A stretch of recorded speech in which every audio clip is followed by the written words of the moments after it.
Halo cuy, assalamualaikum warahmatullahi wabarakatuh. Terima kasih banyak buat kalian semua yang udah klik video ini. Oke, jadi di sini aku mau ajak kalian semua bahas kisah tragis yang menimpa seorang perempuan yang bernama Nurminah, yang berasal dari wilayah Labu Api, Lombok Barat, Provinsi Nusa Tenggara Barat. Yang mana dikabarkan kalau korban ini dihabisi oleh kekasihnya sendiri. Dan lebih parahnya lagi, tubuh korban ini dimasukkan ke dalam lubang septic tank dan lalu naasnya dicor dengan semen sampai benar-benar memilukan. Nah, makanya nih ya, kasus kayak gini harus banget aku ceritain di sini supaya kedepannya kasus kayak gini bisa kita jadikan pembelajaran.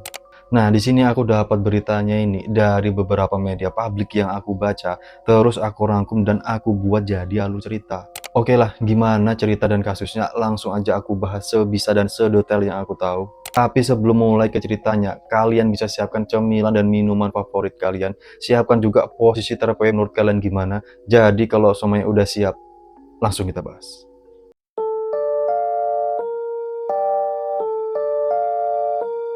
Nah, untuk korban di sini namanya itu Nurminah, perempuan cantik yang berusia 27 tahun. Nurminah ini diketahui tinggal di Desa Baleke, Kecamatan Gerung, Kabupaten Lombok, Nusa Tenggara Barat. Dan Nurminah ini sehari-hari bekerja sebagai karyawati di sebuah warung sate di Desa Labu Api. Diketahui juga kalau Nurminah ini yang sudah pernah menikah, tapi sayangnya dia ini yang udah cerai dengan mantan suaminya dan statusnya saat itu adalah janda anak satu. Nah, untuk anaknya Nurminah itu sendiri, dia ini tinggal bersama ayah kandungnya. Dan juga Nurminah ini dikenal sebagai sosok yang ceria oleh teman dan keluarganya. Selain itu, disampaikan juga oleh kakak Nurminah, yaitu Sarinah. Kalau Nurminah ini juga sosok yang produktif dan juga seorang pekerja keras. Nah, sedangkan untuk si pelaku atau kekasih Nurminah ini, yang bernama Imam Hidayat, yang saat itu berusia 31 tahun.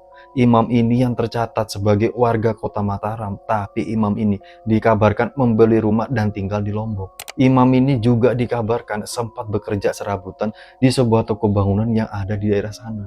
Dan diketahui juga kalau Imam ini ternyata juga udah berstatus duda, alias dia ini sudah pernah menikah. Dan menurut info dari keluarga Nurminah, Imam ini dikenal sebagai sosok pacar yang sangat posesif. Bahkan ya, Imam ini pernah memukul Nurminah di tempat kerjanya. Selain itu, juga sering mengancam bahkan sampai ada kata-kata ingin menghabisi Nurminah. Pesan ini disampaikan oleh kakak sepupu Nurminah yang bernama Ahmad Ridwan. Dan dari banyak kabar yang beredar juga kalau Nurminah dan Imam ini diketahui akan melangsungkan pernikahan dalam waktu yang dekat. Tapi naasnya rencana itu kandas karena Imam ini terlebih dahulu menghabisi dan mengecor jasad calon istrinya itu di septic tank. Nah, itu dia cuy sedikit latar belakang dari Nurminah yang harus menjadi korban kekejian dari kekasihnya sendiri. Nah, sekarang kita masuk ke dalam kronologi saat Nurminah ini dihabisi oleh kekasihnya yaitu Imam.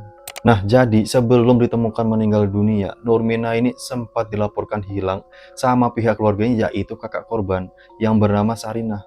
Sejak tanggal 10 Agustus 2025 atau sekitar 13 hari sebelum jasadnya ini akhirnya ditemukan. Nah, di tanggal 10 Agustus 2025, Nurminah ini pergi meninggalkan rumahnya sekitar jam 8 pagi, mengendarai motor metik berwarna hitam miliknya. Dan keluarganya saat itu nggak tahu Nurminah ini yang mau pergi kemana. Lantaran saat itu Nurminah ini yang nggak ada pamit sama anggota keluarganya yang lain. Terus kakak korban ini juga mengaku kalau menerima pesan dari nomor HP Nurminah. Di pesan itu Nurminah ini mengatakan kalau dia ini mau berangkat kerja ke luar negeri. Tapi ya kakak korban dan pihak keluarganya ini merasa curiga dan seperti ada yang janggal sama pesan dari Nurminah. Dan akhirnya pihak keluarganya ini memutuskan untuk segera melaporkan ke pihak kepolisian.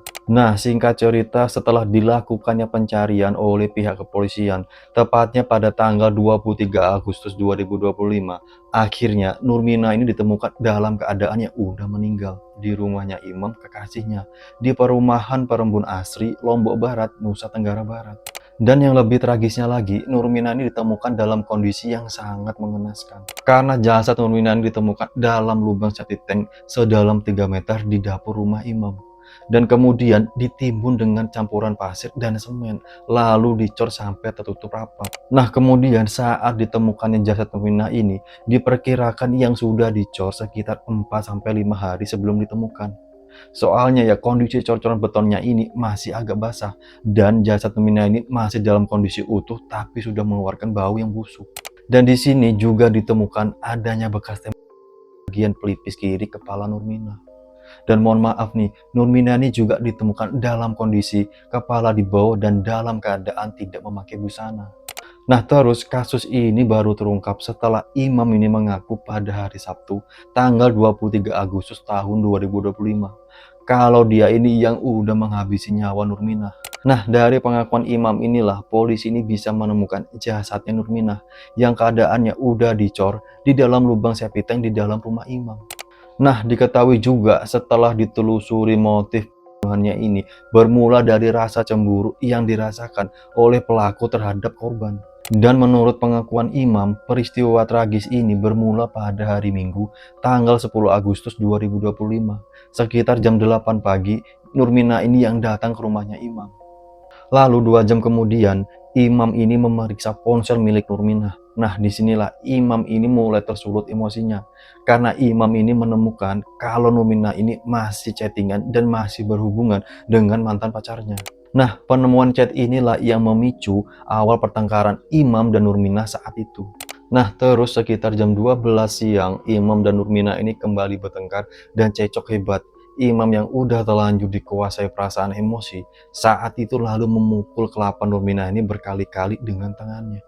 Dan enggak berhenti sampai di situ aja, Imam ini langsung mengambil angin miliknya, lalu menembakkan ke arah pelipis bagian kiri Nurmina. Nah, yang membuat Nurmina ini terjatuh dan gak sadarkan diri. Melihat Nurmina yang udah gak bergerak lagi, imam ini langsung panik dan mencari cara untuk menutupi perbuatan kejinya. Nah terus imam ini kemudian melepaskan semua pakaian yang digunakan oleh Nurmina dan langsung menyeret tubuh Nurmina ini yang udah gak sadarkan diri ke arah septic tank belakang rumahnya. Dan lalu tubuh Nurmina ini dimasukkan ke dalam lubang septic tank yang ada di dapur rumahnya. Nah, enggak cuma itu aja. Imam ini langsung bergegas membeli pasir dan semen, yang nantinya pasir dan semen ini yang akan ia gunakan untuk mengecor tubuh Nurmina yang ada di dalam lubang septic tank. Dan pernyataan ini juga dibenarkan oleh tetangga imam yang pada hari kejadian ini sempat melihat kalau imam ini yang membeli pasir dan juga semen.